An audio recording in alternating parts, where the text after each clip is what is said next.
มาเบิ่งวิธีการเปลี่ยนรหัสผ่านของแอป HiView Wi-Fi เนาะกดจิ้มเข้าไป HiView Wi-Fi เนาะ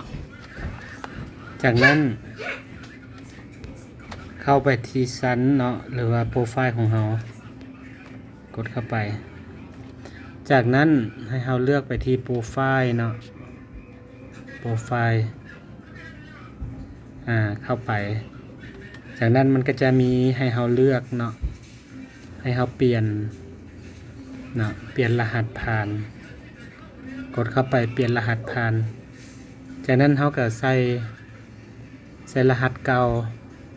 แล้วก็มาตั้งรหัสใหม่แล้วก็ซ้ำอีกบัตรหนึ่งเพียงเท่านี้เนาะ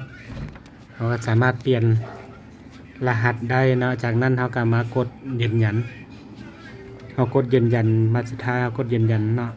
กดยืนยันปุ๊บมันก็จะได้เลยบัดนั้นเวลาเราสิเบิ่งเทื่อต่อไปเราก็มีแต่